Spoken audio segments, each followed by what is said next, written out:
Hi guys, it's album review time.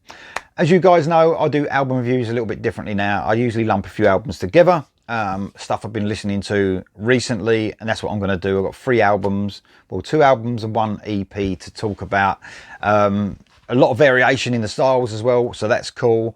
By the way, as you can see, the background's a bit different. I'm at my mum's house, staying there the weekend, so you can see some pink lampshades behind me. Goes well with the Black Sabbath hat, obviously. So yeah, ignore the background, but we still got music to talk about. So the first album I want to talk about is from a band called Infanteria. I did a reaction to one of these guys' singles. The album's called Patriarch. This is a South African band, but they got one member who's English, or 2/3. Only a 3-piece band, 2/3 South African, 1 English guy in this band. These guys are, well, on Wiki, they're put as a progressive thrash metal band. For me, yeah, there's a little bit of progressive music in there, but it is, for me, more straightforward thrash, with some really cool metal elements itself, some standard metal stuff as well. This band performed in 2005. This is the 3rd album. They're an independent band. I don't know how they're independent. This album is absolutely fantastic. It's dark, it's thrashy, it's heavy, sometimes it's brutal. This band, I mean, I haven't heard their stuff before this album, but this album almost breeds confidence in the playing. It feels like they're a band that, you know, are just so confident in what they do. They are so tight, they're so heavy. Like I said, they're absolutely brilliant. This album sounds fantastic as well. It's produced and mixed and mastered by a guy called Henrik Kolner. It just sounds huge. It does. The riffing is so heavy, the guitar sound is great. Everything is just perfectly balanced in the mix, how you want a thrash, modern thrash album to be these days. Let me talk you through the guys in the band. So you've got Adrian Langveld on the drums. I mean, when you're doing thrash, man, bass or drums, the bassist is superb as well. Tim Librant, they're both, the rhythm section is just fucking amazing. There's obviously real fast parts, double kick drum parts, but the bass has got to keep up with all this frenetic playing. They're fantastic. And then you've got Chris Hall on the guitar and vocals. I mean, if this band play live, and I'm not sure if they do, I don't know how, you know, some of these musicians these days, how they can play guitar like the way this guy does and sing. Whether he can do that in the live environment as good as he does on album, I don't know, but it's just some amazing guitar playing here. If you want to look at bands, I suppose, you know, some classic thrash bands, I think these guys, you could relate to them. You know, classic Metallica, probably classic Megadeth for sure. Some of the riffing has got that Megadeth feel for me, classic Megadeth. You know, there's some like Testament and stuff like that, I would say. So it's them bands, but a real cool modern production that's just so bright. It's absolutely brilliant. There is some, Chris Hall does venture sometimes into these shouty, extreme vocals, but not often. And you guys know what I feel about shouting vocals and growling and stuff like that. But it's almost like it's needed in parts that he does it. It's not like from the beginning of the song shouting straight throughout. There might be a heavy breakdown or a bridge, and then there'd be a little bit of shouting, but you can always hear what he's saying. It's not full-on growling Cookie Monster stuff. It's absolutely amazing vocalist and a great singing voice Chris Hall has got. And obviously this is like 90% singing with the odd growl. I think he's got a brilliant vocal. Let me talk about some of my favourite tracks. You've got Burnt Relic starting this album off. A guitar melody sort of weaves its way to the 1-minute mark. Then it's pure classic thrash. It sort of opens up in a brilliant thrash song. It's like a fucking steam train. It's heavy, it's brutal, and it goes back into that guitar melody to end a brilliant opening track. Into the Depths is an 8-minute epic track, slow to medium paced metal track that hits really heavy still. A brilliant fast paced instrumental part halfway through. Go back into that sort of slow to medium paced chuggy feel, chugs, and amazing heavy riffs as well. Sort of closes this song out. You've got an excellent little 2-minute acoustic song, All I've Ever Lost. It just shows you how great this Chris Hall's vocals are. It doesn't really stray from that acoustic bit. It's 2 minutes of that really mellow stuff, and it just shows the quality and the diversity of this band. Swan Song is another 8-minute epic song. Heavy, brutal riffing, chugging, then power riffs as well. Sort of reminds me a little bit, parts of this band, of the heaviest parts of Anthrax as well. I don't know why, it just gave me those feels. Excellent acoustic section in this, and then when it builds up and builds up until the end of the song. Embrace the Trauma was the single. Oh man, what a relentless, in your face thrash song. Classic Metallica do come to mind, and Megadeth here, and Testament, as the bands I've mentioned before, but with that brilliant production. Patriarch closes the album off. This is an epic 7.5 minute track. So you've got about 3 really long songs in there that are just twists and turns. This ain't no exception at all. This one's got acoustic guitar in parts of this. This one's a sort of slower track that builds and builds and builds, and then to an excellent thrash section halfway through. Absolutely brilliant, epic stuff. So if you love thrash, and if you love traditional metal as well, it's like a great mixture of those things. An excellent singer, an amazing guitarist to go along with the singing, just amazing stuff. And the rhythm section is just as tight as any other thrash band you ever hear. Get this album, guys, it's amazing. So next I want to talk about an EP from the band Baron Carta. It is called Shards of Black. This is the 3rd EP that's been released by this excellent metal band, and I would say they border on a little bit of thrash as well. This is coming out on the 29th of June. The band sent me this. It blows me away. You've got Jono Bacon, British guy living in America. This is his project. He's a singer-songwriter. He does the guitar and the bass on this. Amazing guitarist, amazing songwriter. Just the riffing on this EP, you'll be blown away with that alone.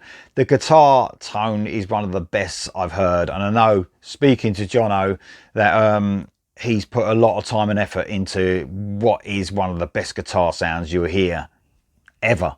It is just brilliant. I always hark back myself to my favourite guitar sound was probably Pantera's Far Beyond Driven album. Just an amazing guitar sound. When I talk about guitar tones and sounds in the future, I think this will be one of the ones I'm talking about, you know, when I'm comparing guitar sounds. It's an amazing, chuggy, relentless sound. It's fucking brilliant. Then we've got the drummer, Morten Gade Sorensen. Just a brilliant drummer, you know. There's some really fast tracks on this, but there's some really mellow stuff as well. It's all melodic. The drummer just is an amazing drummer throughout. And then we've got the amazing Ralph Sheepers on vocals. Across all these 3 EPs, Ralph has been doing the vocals on these, and he just sounds amazing as ever. What a great vocalist Ralph Sheepers is. Obviously from Primal Fear is his main band. You know, I don't know how old Ralph is now, but he can just sing exactly the way he did when he was first on the scene in the 90s with Primal Fear. So his voice is just outstanding, so strong, can hit those highs, got a brilliant tone on the lower level. And I think with Baron Carta, you sort of seem to hear that lower level a little bit more than you do with Primal Fear. He's got an amazing vocal, and it's just spot on throughout this whole EP. The production on this, let's talk about that. Mixed and mastered by Mark Minette. Just a brilliant production. So fucking heavy. You turn this up, that fucking guitar plays, it hits you in the chest just how you want it. Such a heavy sound, down-tuned sound. It's just an amazing sound. And I think Mark Minette, talking to John O'Bacon, had a lot to do with the sound of this guitar. It just sounds amazing. What the production does throughout, it's so clear. This is another one of those EPs where, or the music itself is where the guitar's so heavy, but everything else is so clear, and you wonder how it's done. How can you get a heavy guitar like that that's turned up in the mix that much? But what a perfect balance done by Mark Minette. Excellent sound. All I would say before I talk about the tracks, when you turn this up, it's almost got a scary feel to it. It's that fucking heavy, but in a good way. It is brilliant. I want to talk about the tracks. Relanar is the opening track. Sort of get a quietish beginning. It puts you off guard a little bit, I would say. Then it kicks in, and you feel that first bit of power of this band, and the production chugging of that guitar just hits you, along with some great hung out sort of riffs as well. Then some cool, intricate guitar melodies all the way through. It's really fucking heavy, guys, but probably one of the catchiest songs that Jono has actually written. Not sure who's doing the backing vocals throughout this EP, but it does sound like Ralph's doing the backing vocals as well. They are brilliant, harmonising throughout. And the song ends how it starts, with that sort of quieter part. Then we're going to Lethality. This was a single. I reacted to this. What an amazing song. Relentless, chuggy metal track. That guitar sound, honestly, it is brilliant. Great soaring chorus as well. Don't want to talk too much about that one, as I reviewed that one already. We move on to Athelstan's Pharaoh. What a brilliant medium paced song. This one is a bit different, but don't let it put you off. Different in a fucking good way. It's a full-blooded metal track, almost flirting, in my opinion, with some new metal influence, a little bit. There's an Egyptian feel, as you'd expect from the title. Doesn't follow any predictable path, especially this song, and the band don't in general. They're sort of a great, almost progressive band sometimes, especially in the tracks like this. One of my favourite tracks on this EP. Then we have Ceasefire. Heaviness continues with that ultra heavy chugging and thrashy riffing.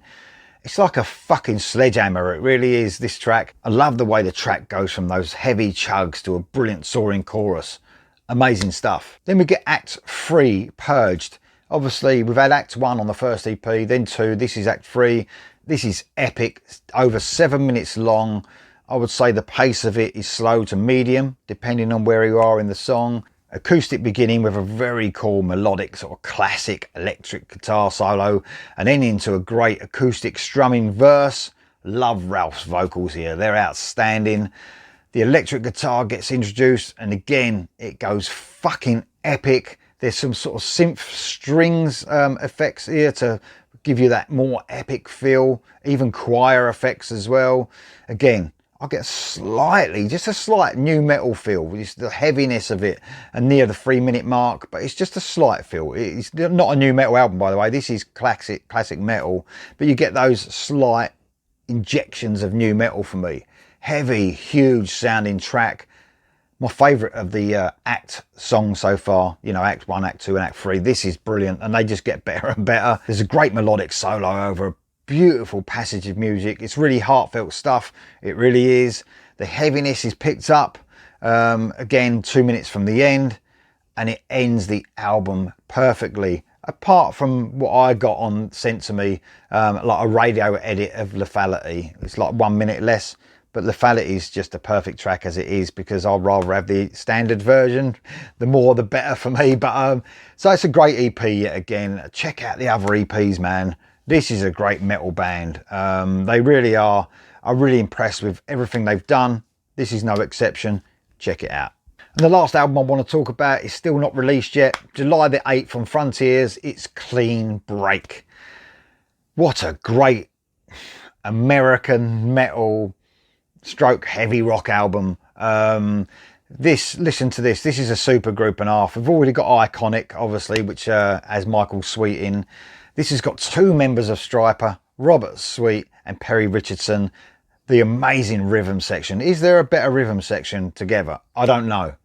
Honestly, I think they're amazing musicians. Robert Sweet is one of the amazing drummers that some people have never actually heard. Just an amazing drummer. Perry Richardson, the new, well, not new now, coming up to the 2nd album with Stryper. Just an amazing player. I love his playing. He's got a rumble about it. He has a real sort of bass players. There's not many times I can say, you know, talk about bass players that much, but I'm a real fan of Perry Richardson. And then you've got Mike Flint's of Riot 5 on the guitar. What an amazing guitarist. He's all over this album. There's some excellent solos, some melodic harmonizing guitar, some twin lead stuff. He's the only guitarist on this, but obviously he's all over it. It's absolutely amazing stuff from Mike Flint's. What an amazing guitarist. Haven't heard a lot of Riot 5, so it's amazing to hear him on this. You've got Alessandro Del Vecchio doing some songwriting and keys on this. So this is a real guitar-driven album, by the way, guys. It's not an AOR album. It's closer to metal, I would say, than heavy rock most of the time. So the keys are sort of almost there for effect. You know, it's not at the forefront of any of the songs. And you've got the amazing vocalist James Durbin. Man, I love James Durbin. The Beast Awakens album was one of the best albums that came out last year. He can sing anything. He's got a great tone, whatever range he has, but he can hit some amazing heights. A brilliant singer with an amazing future as far as I'm concerned. So a great band, super group that's been put together. There's no ballads on this album, by the way, guys. So if you're looking for a ballad, don't go looking for one on here. This is produced, mixed and mastered by Alessandro Del Vecchio. And the songs are written by Durbin and Alessandro Del Vecchio, as far as I can tell looking at the synopsis I was sent.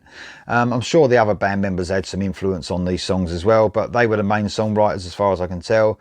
And there's some other guest songwriters as well had influence across this album. Let me talk about my favourite songs. Coming Home is the single, one of the singles, opens up this album. Catchy, soaring, frenetic guitar work, rumbling bass. Amazing song to start with. Won't talk about it too much because I've already done that one. Before the Fall, semi-doomy riff starts this off before it goes into a crushing riff, into a great half galloping riff after that. A brilliant groove bass metal track, amazing guitar work, and solos are just fucking outstanding. Dying Breed is the next song I want to talk about. A dirty riff kicks off a slightly sort of driving metal track, I would say. Then it leads into another ultra catchy chorus. Love how those doomy elements sort of come in and out of the song. Amazing track. We Are the Warriors. What a brilliant track. One of my favourites, this one. A little bit of a familiar riff, I would say, in the metal sort of genre, but great. I love it when I hear a riff that sort of reminds me of other riffs and it's just another take, if you like. It sort of reminded me a little bit of Even the Devil Believes riff off of the title track, obviously, off the Striper album last year, a couple of years ago. But it kicks off one of the best tracks on offer on the whole album. Very catchy, a little darker feel to this track, I would say. That rumbling bass, man, is just amazing. What a great track.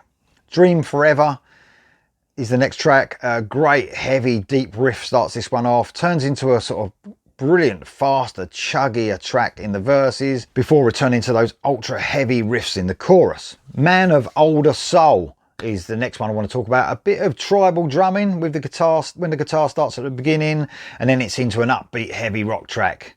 Great technical playing by Flint throughout this song. Uplifting chorus. Maybe some Scandi feels on this one. Some Scandinavian melodic heavy rock feels on this one, I would say. Even though obviously they're not Scandinavian, you know what I'm saying.